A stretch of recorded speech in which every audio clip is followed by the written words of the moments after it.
SER Podcast.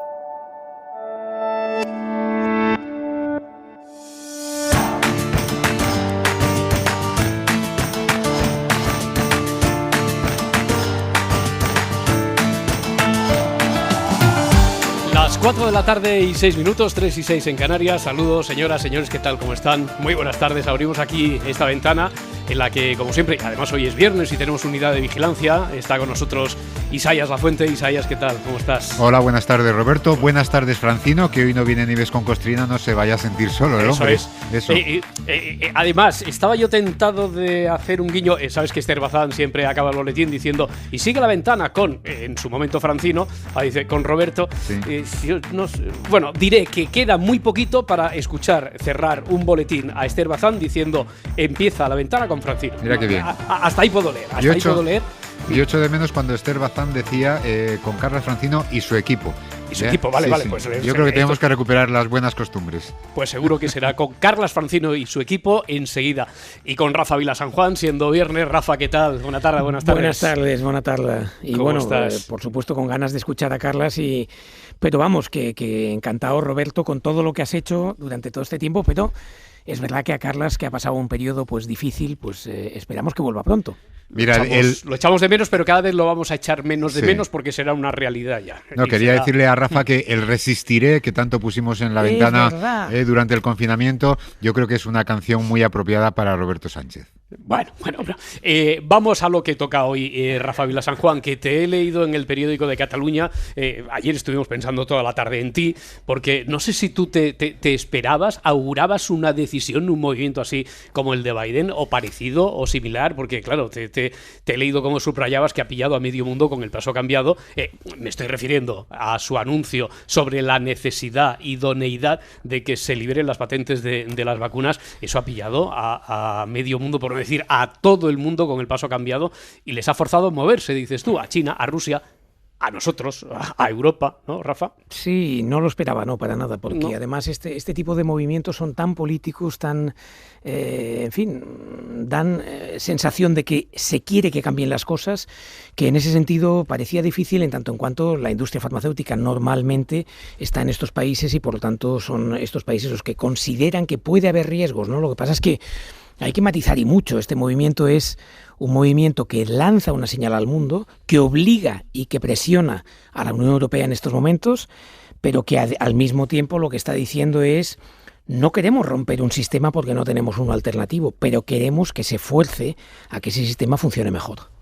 Es decir, ¿qué parte tiene de realidad y qué parte tiene de provocador? Bueno, al menos de abrir el debate, de que empecemos a cuestionarnos alguna cosa. No, a ver, lo que tiene es un mensaje clarísimo y es la traducción de que esta pandemia no la paramos en un país, sino que la hemos de parar en todos, ¿no? Y eso se nos llena la boca de decirlo y sin embargo no hay ni un solo paso que vaya en esa dirección. Es decir, acaparamos todas las vacunas aquí, no llevamos suficientes vacunas a otros países. Nos parece que cuando se toman decisiones en el sentido de decir hemos de compartir las vacunas que tenemos, es como si las estuviéramos regalando en vez de que sea un gesto pragmático, es decir, nos conviene que todos los países tengan vacunas, ¿no? Por lo tanto, este es un gesto que va en ese sentido, es decir, el presidente Biden, que ojo, ya llevaba en su programa que podría en algún momento dado considerar que por razones de emergencia habría que considerar una suspensión temporal. Nadie se lo creía y sin embargo lo ha ejecutado, ¿no? Por lo tanto, lo que creo es que ha lanzado un mensaje al mundo y le ha dicho: Estados Unidos está aquí. Está aquí para todos, ¿no? Y ahora no nos ha puesto frente a la realidad. No es fácil ponerlo en práctica. No, es muy complicado. ¿Con qué obstáculos contaría? Va a contar, el primer obstáculo es que esto se tiene que votar en la Organización Mundial del Comercio y las decisiones en la Organización Mundial del Comercio no funcionan por mayoría, funcionan por consenso, o lo que es lo mismo, por unanimidad prácticamente. Es decir, todos tienen que estar de acuerdo en un redactado, ¿no? Yo tengo una cierta esperanza, ¿no? Y es que la actual directora de la Organización Mundial de Comercio, elegida hace 3 meses, es Ngozi Iweala, que era la anterior ministra de Finanzas de Nigeria y que era la presidenta del Comité de Dirección de la Alianza Mundial de la Vacuna, donde estamos, ¿no? Luego es una absoluta convencida de la necesidad de las vacunas y por lo tanto va a conseguir, yo la conozco mucho porque también en el Comité de Dirección de la Vacuna las decisiones las tomamos por consenso, no por mayorías, ¿no? Y es una persona que sabe generar consensos, es una persona que sabe matizar hasta el punto en el que todo el mundo pueda encontrar un espacio en el que se sienta cómodo, ¿no? Por lo tanto diría, eso se puede producir, pero va a tardar tiempo, va a tardar algún tiempo, ¿no? Esa es una barrera.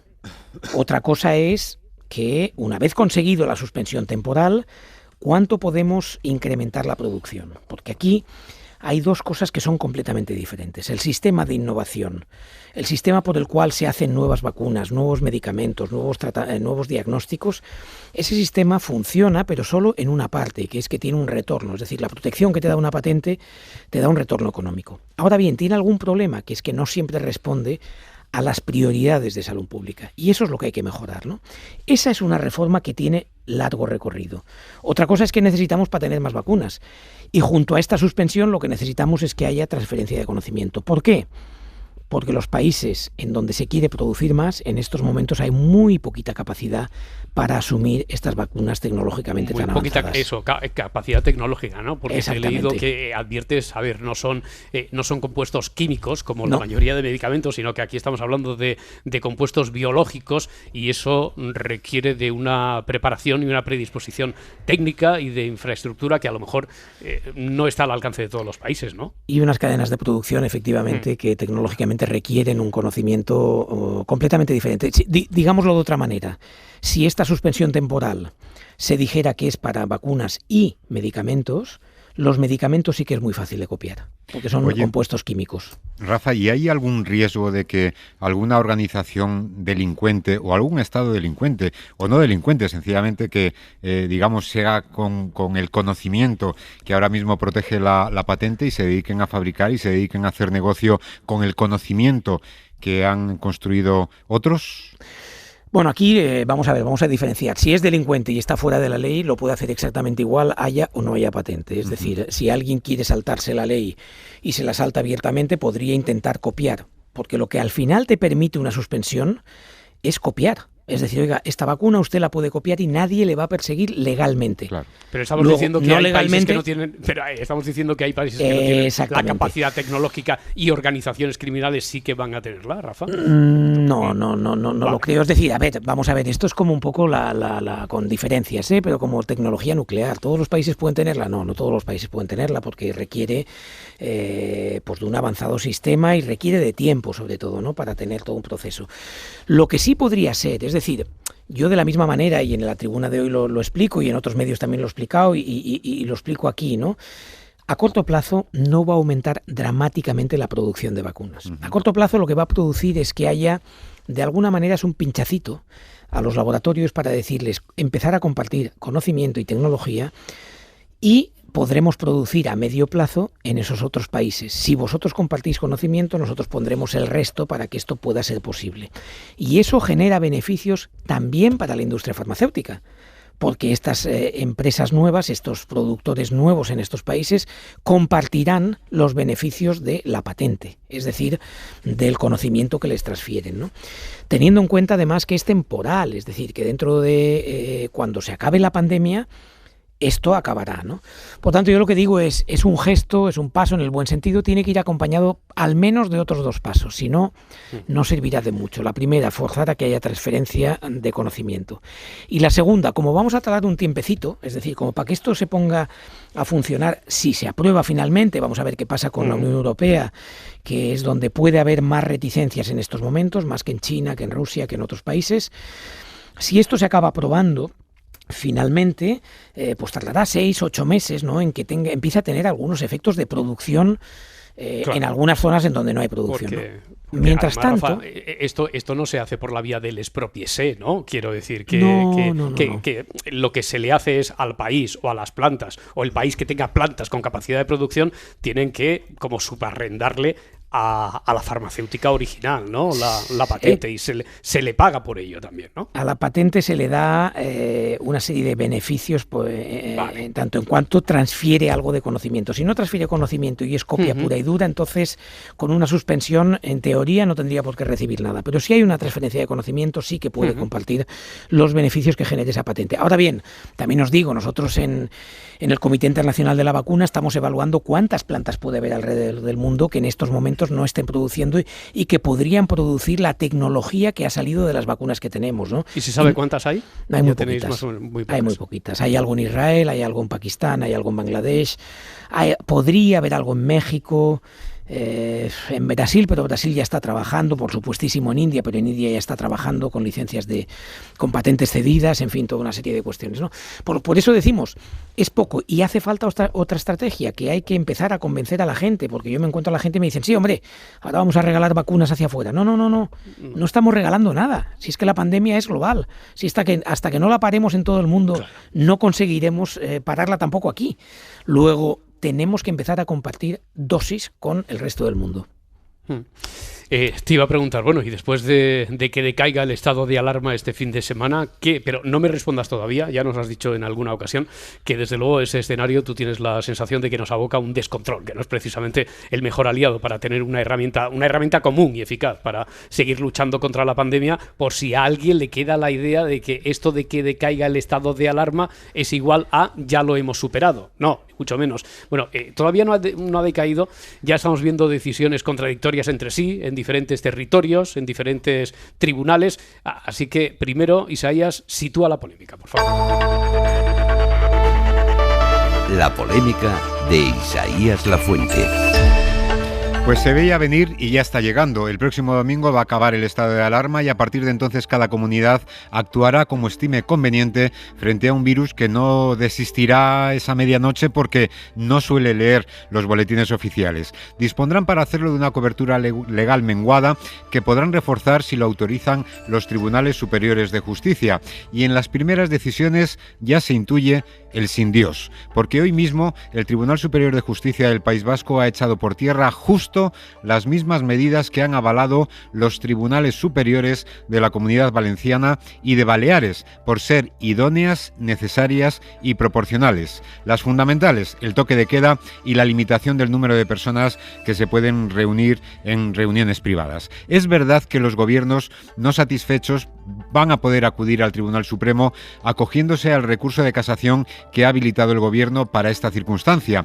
Pero claro, esa opción plantea dos problemas. El primero, el más evidente, el retraso en la toma de decisiones ante un virus que es más rápido que los jueces. Y otro más profundo, que en nombre del bien mayor de la protección de la salud, el Tribunal Supremo haga una interpretación tan extensiva de la ley que deje en papel mojado los estrictos límites que la propia ley establece para limitar derechos fundamentales y que reserva para situaciones excepcionales. Quizás hubiera sido más sencillo prolongar el estado de alarma hasta las puertas del verano. No vaya a ser que la incertidumbre y el desconcierto acaben generando en la ciudadanía un estado de alarma sin estado de alarma.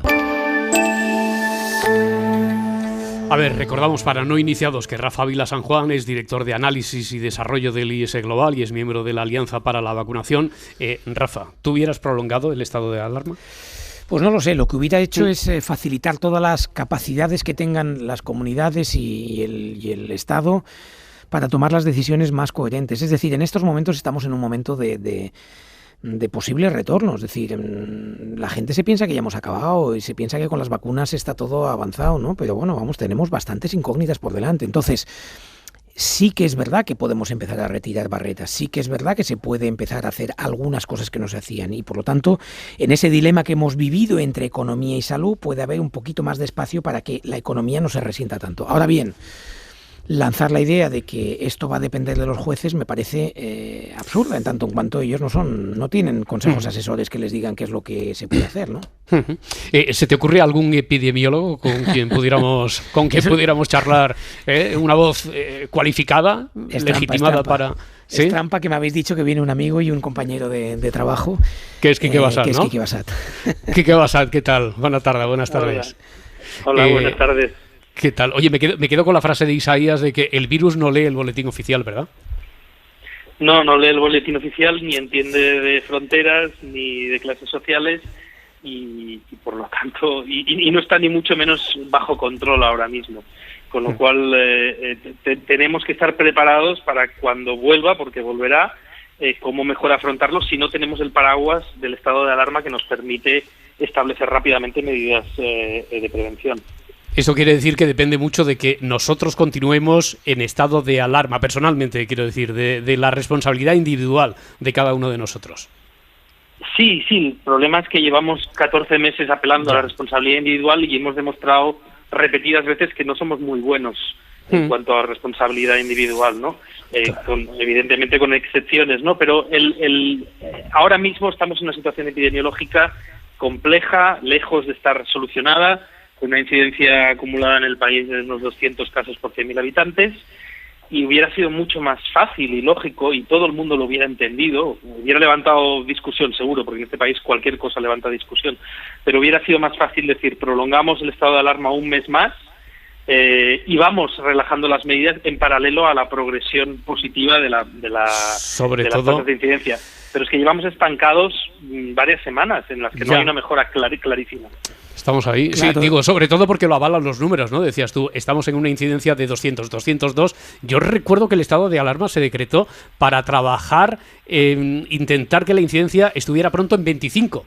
Y estamos en 202. Bueno, pero es que eso se lo hemos oído decir a Simón, por ejemplo, y al gobierno.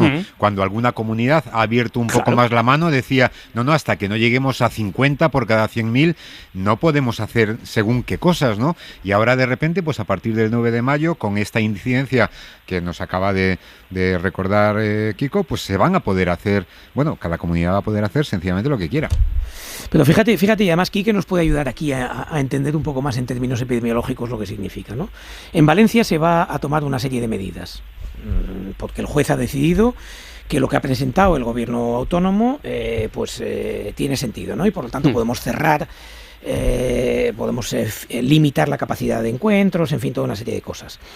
En el País Vasco no.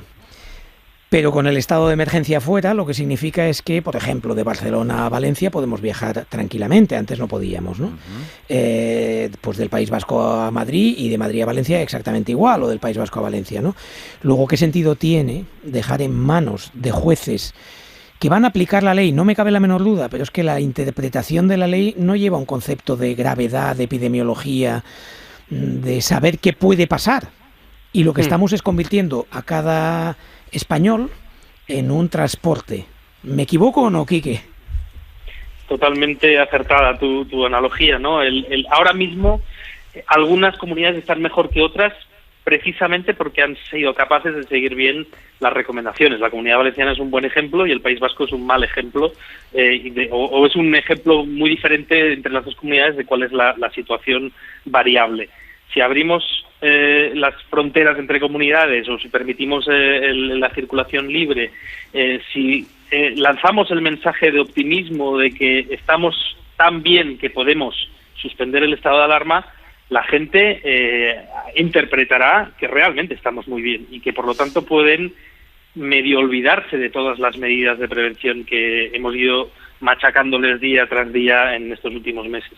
Y ese es el gran peligro. En el momento que perdemos la percepción de riesgo, y lo hemos visto en las previas olas, los números suben otra vez y todavía tenemos mucha gente susceptible de infectarse.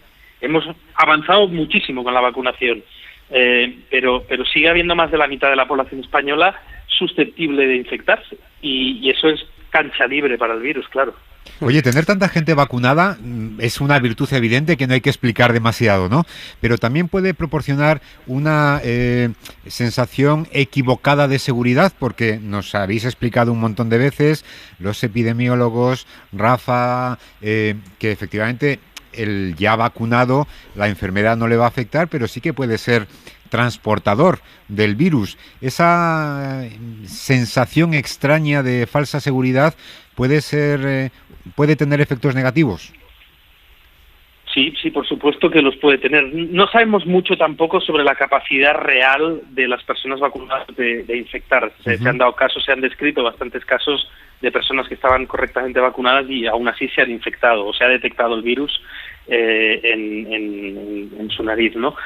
Pero cuán bien infectan a la siguiente persona, eso no lo sabemos. Pero es cierto que si tú tienes la seguridad de que estás adecuadamente protegido por la vacuna, no dudarás a la hora de entrar en ciertas conductas de riesgo que hubieses dudado si tenías el miedo de poder infectarte, ¿no?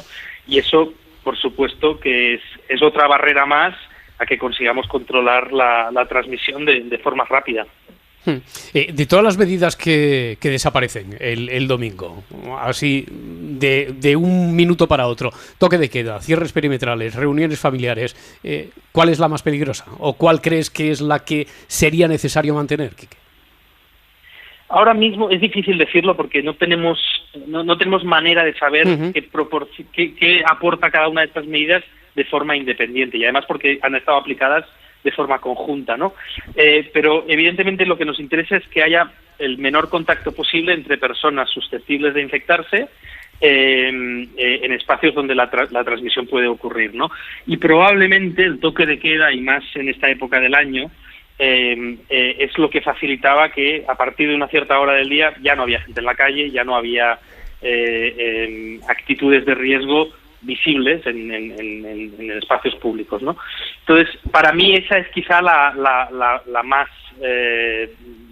la que probablemente contribuya más a la relajación de las cosas que no se pueden hacer. Sí, yo lo primero que diría es que no estamos en tiempo de verbenas, ¿eh? Y que esto que parece que el sábado pues se van a poner las calles a petar de gente, pues aunque sea al aire libre, que no es el momento de hacer este tipo de encuentros, que ya llegará.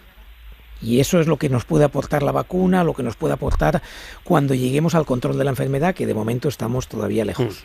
Me parece muy interesante esto que dice Rafa, porque no sé qué te parece a ti, Quique. Yo cuando he oído muchas veces casi la gracieta de decir, no, es que se creen, no sé por qué nos ponen toque de queda, ni que el virus actuara de forma diferente a partir de las 11 o las 12 de la noche. No es el virus, somos nosotros los que actuamos diferentes, ¿no? Esa es la clave. Claro. Y lo que decía Quique, que claro, es que a partir de ahora el buen tiempo pues va a animar a algunos comportamientos que efectivamente son muy peligrosos, ya no porque sean las 2 de la madrugada, sencillamente porque a esas horas pues y con este tiempo pues seguramente bajamos todos la guardia y esto es muy muy peligroso. Y a veces no tener esa herramienta para poder imponer una medida de hoy para mañana. Quiero decir que cuando antes de que entrara en vigor el estado de alarma estábamos acostumbrados a que una comunidad anunciaba el martes, por ejemplo, creo recordar, la Comunidad de Madrid en un momento determinado anunció un martes que el viernes iba a implementar una lista de medidas. Esos 3 o 4 días que hay entre que se decide hasta que se impone la medida, esos días en una circunstancia así pueden ser fundamentales, ¿no, Quique?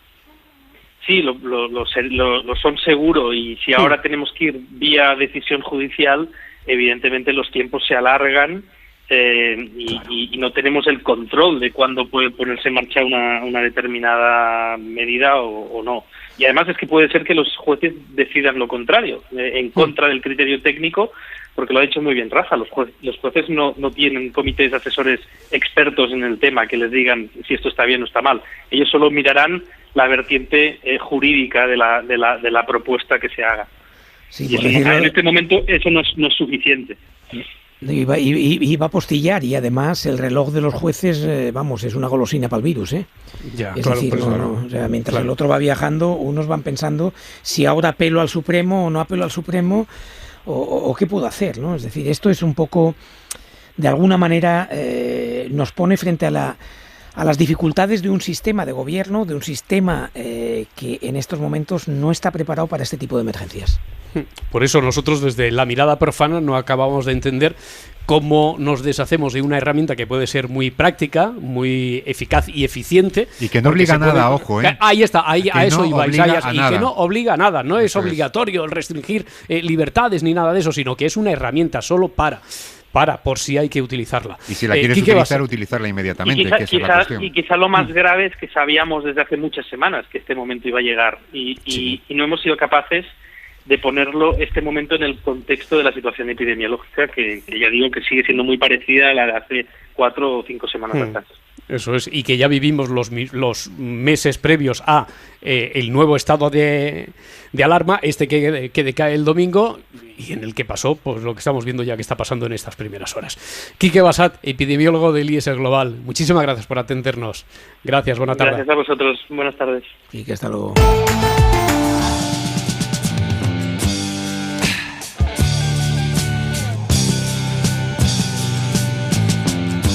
Ziggy played guitar, jamming good with Weird and Gilly and the Spiders from Mars.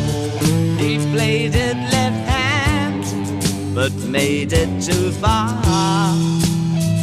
Became the special man, then we were Ziggy's band. Ziggy really sang.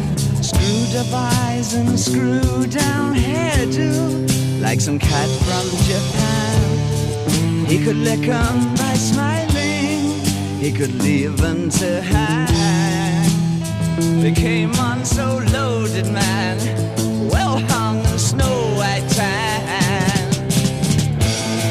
So where were the spiders? Estamos a 25 minutos para llegar a las 5 de la tarde, a las 4 en Canarias, tomando café con Isaías Lafuente y con Rafa Vilasanjuán. Hoy es 7 de mayo, ¿verdad? ¿Sabéis qué día se celebra hoy? Sabéis que casi todos los días, por no decir todos, absolutamente todos, incluso alguno tiene 2 o 3 fechas señaladas en el Día Mundial de...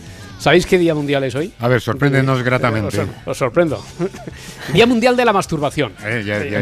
No puede ser. Sí, no puede ser, no puede ser. Además, lo curioso es de dónde parte todo eso, porque un 7 de mayo, año 1995, la pediatra y exsecretaria de Salud de la administración de Bill Clinton sostuvo que la masturbación se debería considerar un buen método de prevención para evitar que los jóvenes se expusieran al sexo de manera insegura y desde luego, por lo tanto, habría que entenderla como un arma más y muy efectiva para prevenir el SIDA. Bueno, pues ella fue cesada del puesto por esta intervención. Así como lo oís. Y sin embargo fue aprovechada por el fabricante de juguetes sexuales Good Vibrations para crear el primer Día Mundial de la Masturbación. Además, un estudio reciente de otra marca de juguetes sexuales, Tinga, ha puesto el foco en cómo la pandemia ha afectado a la manera de vivir la sexualidad. El coronavirus no lo ha puesto nada fácil para tener relaciones a quienes no vivían con su pareja, y la masturbación... No puede ser lo que me han escrito aquí en el guión. Dice, la masturbación se ha convertido en la herramienta más a mano. Por favor, esto es un chiste de Olga Nebra, esto es un chiste de Matías Prats. Bueno, para mucho. Pero oye, un momento, Roberto, sí, a ver. Dime. Los días internacionales se crean para cosas olvidadas. Bueno, y hasta donde yo sé, esto no debe estar muy olvidado, entre otras cosas por la propia intimidad, ¿no?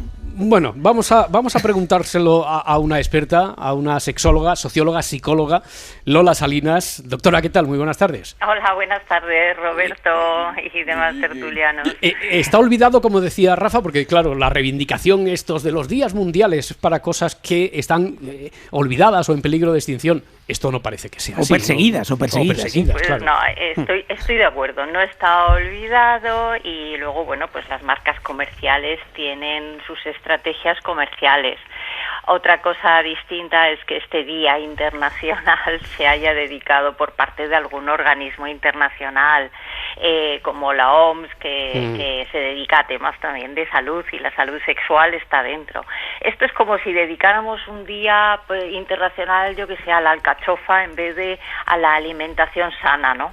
Pues, nunca mejor dicho la comparación, ¿no? Pero aquí estamos hablando de salud, ¿no? También, aquí estamos hablando de salud. Sí, pero estamos hablando, claro, la salud sexual se integra dentro de la salud general. Y la masturbación, sin duda alguna, es una práctica que está dentro o puede estar dentro de la salud sexual.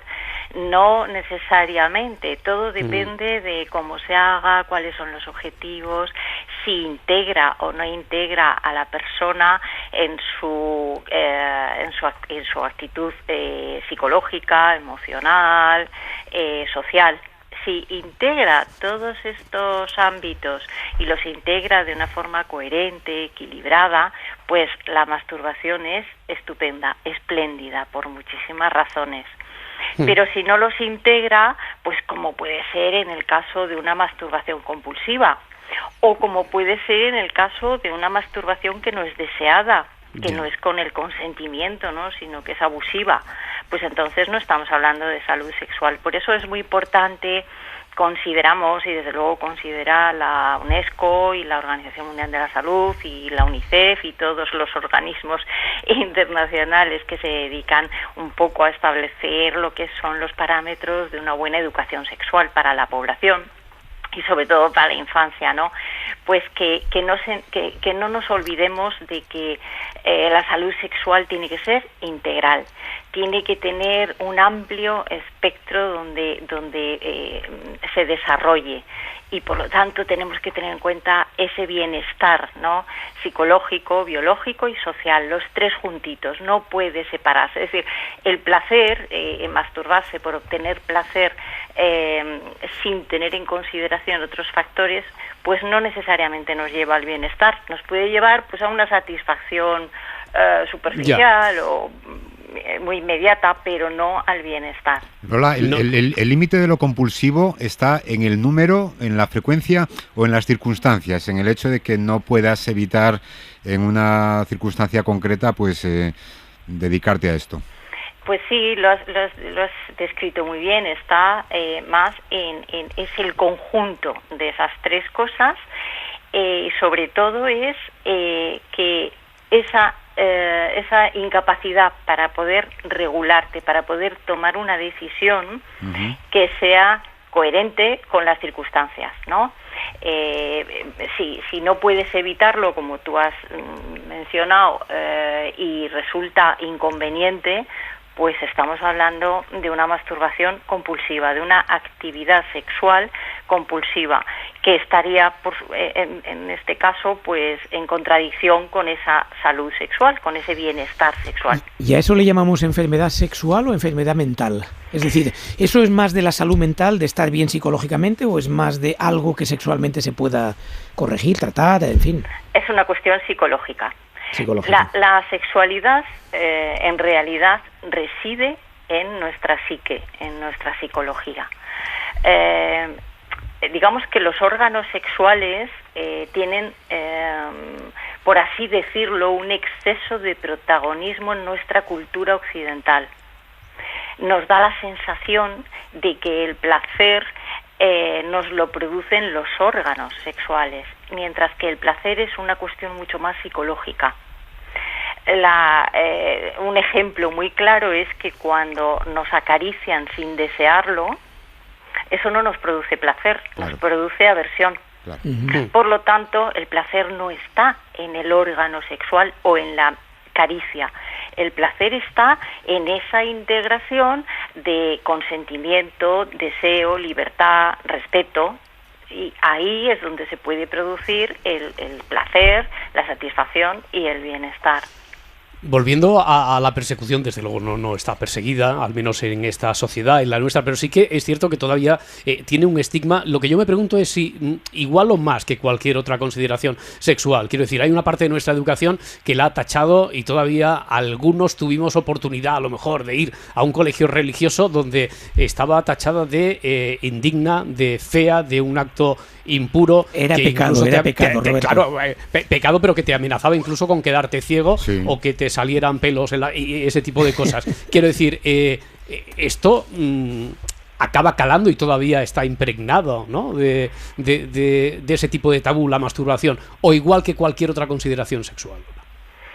Pues mira, yo supongo que dependerá mucho del ambiente. No puedo afirmar que en determinados ambientes muy católicos conservadores esas consignas no se sigan dando. No lo sé, no lo puedo afirmar. Sí puedo decir que yo en consulta atiendo a personas que todavía tienen ciertos reparos con respecto a la masturbación, que por ejemplo consideran que masturbarse si uno tiene pareja estable, pues no está bien. Bien, pues ahí tenemos un tipo de creencias, ¿no?, de consideraciones que quizás impiden que la persona pueda desarrollar plenamente su sexualidad, que luego la persona pueda decidir, pues me apetece, no me apetece, quiero, no quiero, me conviene, no me conviene, ¿no? Pero siempre es mejor que sea desde esa, digamos, amplitud de opciones, ¿no? No que se limiten las opciones. Entonces sí puede haber tabúes todavía en la educación. Es el primer conocimiento del sexo, seguramente, que tienen muchos individuos. Y después te quería preguntar, ¿esta práctica ayuda después para el sexo compartido? Sí, yo creo que efectivamente, como dices, es un poco el primer conocimiento, aunque no solo es la masturbación, como se entiende un poco culturalmente, yo creo que limita excesivamente el concepto, porque masturbarse es acariciarse, al fin y al cabo, o acariciar a otra persona. En este sentido, yo creo que podemos hablar del autocuidado, ¿no? De la autoestima, quererse, tratarse bien, o querer tratar bien a otra persona, ¿no? Y esa exploración en la que vamos observando nuestras reacciones, lo que nos gusta, qué pasa cuando nos acariciamos una cierta zona del cuerpo, ya sean los genitales o no, porque dentro de lo que es la masturbación entendida un poco con más amplitud, pues hay caricias de otras zonas, de otras áreas del cuerpo que también pueden ser enormemente placenteras y contribuir al placer y a la satisfacción plena, ¿no? Ese conocimiento, esa exploración que uno tiene consigo mismo, después puede ayudar mucho a las relaciones sexuales, siempre y cuando sean efectivamente esas relaciones sexuales tengan también otros componentes, ¿no? Como es la complicidad, como es escuchar al otro.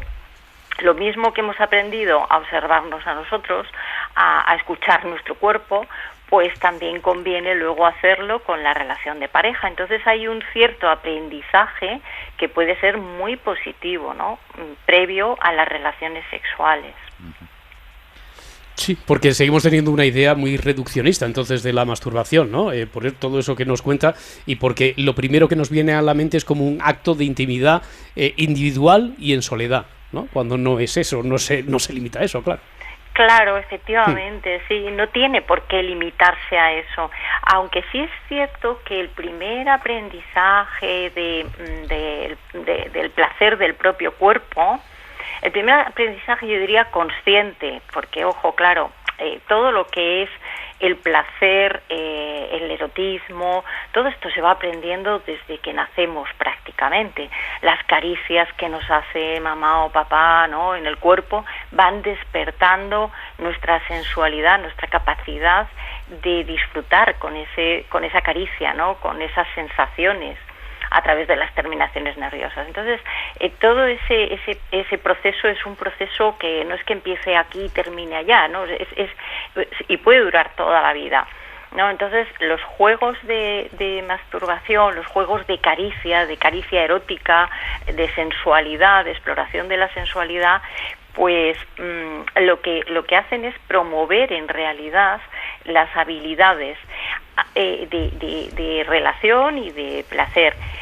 Y cuando una persona está más preparada, cuando tiene los conocimientos adecuados para tomar decisiones, como por ejemplo tener relaciones con coito, dado que eso conlleva también una serie de responsabilidades, ¿no?, como evitar la transmisión de enfermedades sexuales, como evitar embarazos no deseados, o para los que por la edad no se está preparado porque no se tiene la capacidad para poder asumir una responsabilidad como tener un hijo, ¿no? Pero entonces todos estos juegos de masturbación, de caricias, en el sentido amplio, son muy buenos, muy positivos para edades adolescentes y desde luego para edades adultas. Pues fíjese, todo aquello que tenía dudas de si el día de la masturbación sería bueno o no sería bueno, y digo, ¿para qué hace falta o no hace falta? Pues aunque solo sea para hablar y ver que podemos mantener una conversación relajada, que otras partes del año quizás no lo hacemos, pues quizás sea bueno, ¿no? Pues bueno, esto es opcional. Yo abogaría por que ya existe el Día de la Salud Sexual, que integraría todo. Bueno, pues nos lo anotamos en el calendario, anóteselo usted también, que seguro que hay llamada de la ventana. Lola Salinas, sexóloga, muchísimas gracias. Muchísimas gracias a vosotros. Gracias y buenas tardes. Un saludo, un abrazo. Adiós.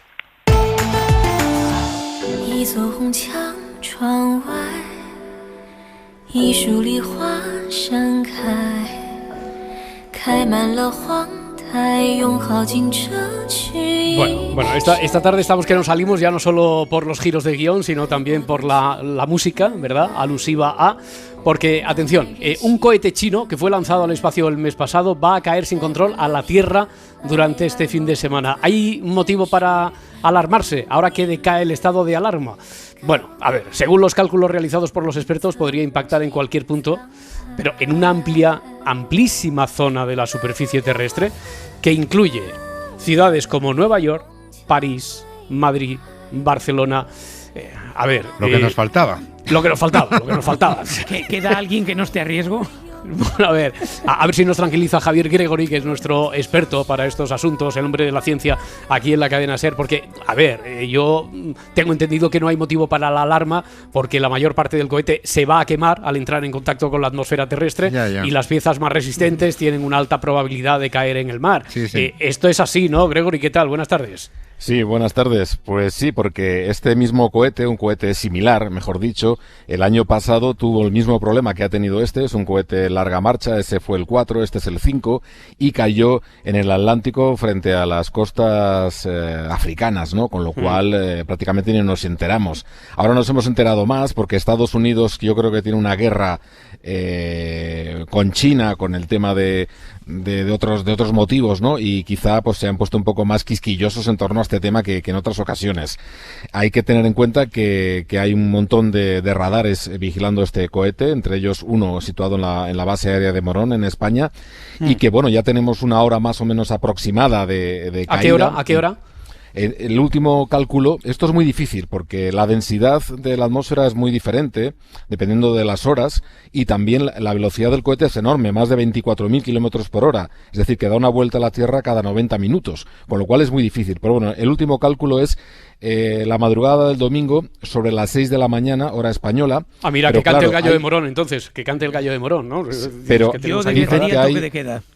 Hay bastantes horas de margen, con lo cual, bueno, puede ser 5 o 6 horas antes o 5 o 6 horas después. Pero oye, Javier, no es decir mucho, ¿no? A los chinos, Javier, habría que empezar a decirles, independientemente de que haya la guerra Estados Unidos-China, que hombre, que esto de lanzar cohetes sin tener el control del regreso, pues que quizás habrá que empezar a pensárselo, ¿no?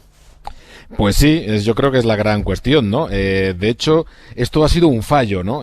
Normalmente la primera etapa de los cohetes, que es la primera que es la más grande, pero es la primera que se apaga, cae de forma controlada a la Tierra. Pero en este nuevo modelo algo han hecho mal, porque falló el año pasado y ha vuelto a fallar. Esa primera etapa, que pesa 20 toneladas y que mide unos 30 metros, pues tendría que haber caído de forma controlada al océano y, bueno, ha empezado a dar vueltas y sigue sin control, ¿no?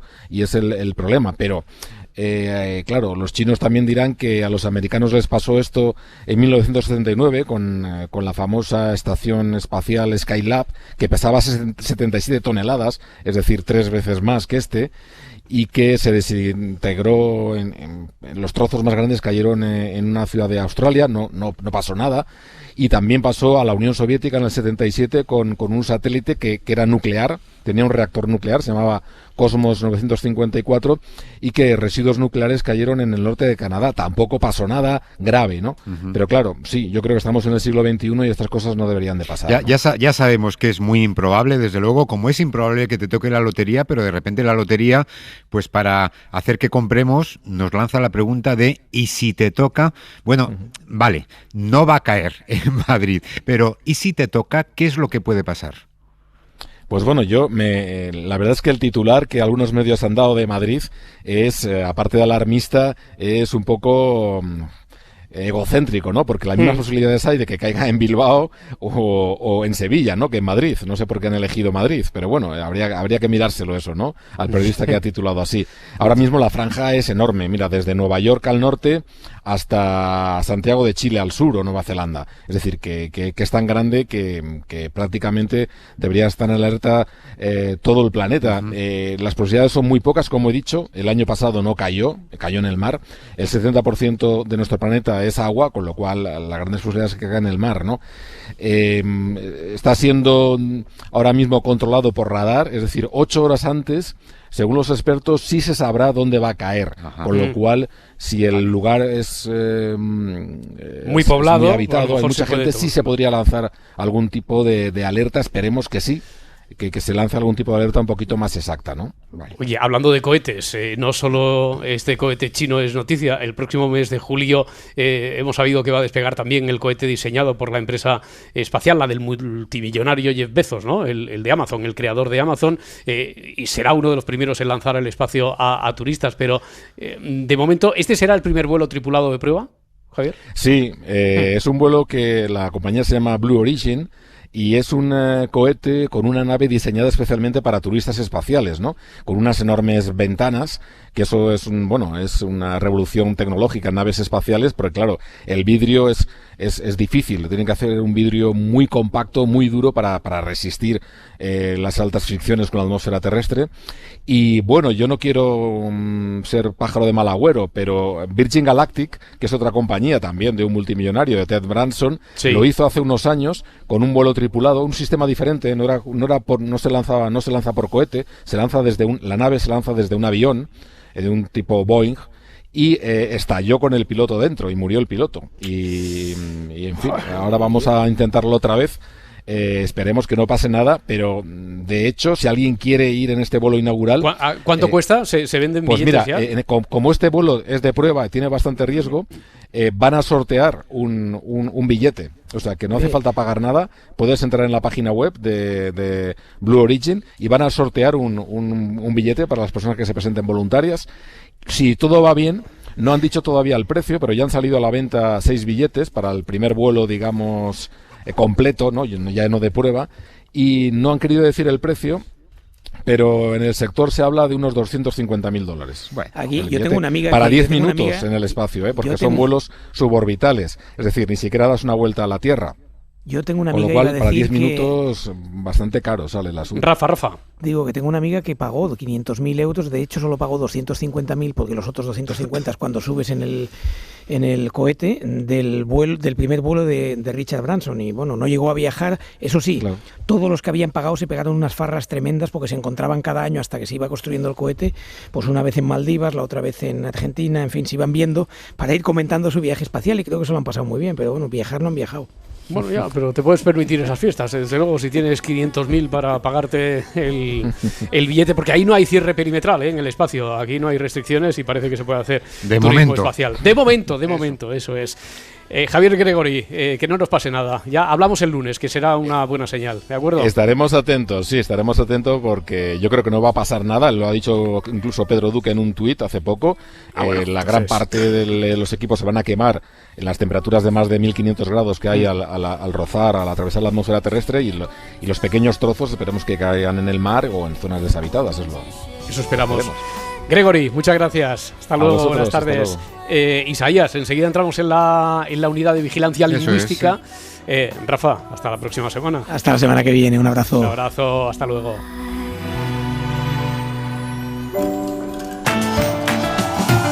Suscríbete a La Ventana. Todos los episodios y contenidos adicionales en la app de Cadena SER y en nuestros canales de Apple Podcast, Spotify, iVoox, Google Podcast y YouTube. Escúchanos en directo en la SER de lunes a viernes a las 4 de la tarde. Cadena SER. La radio.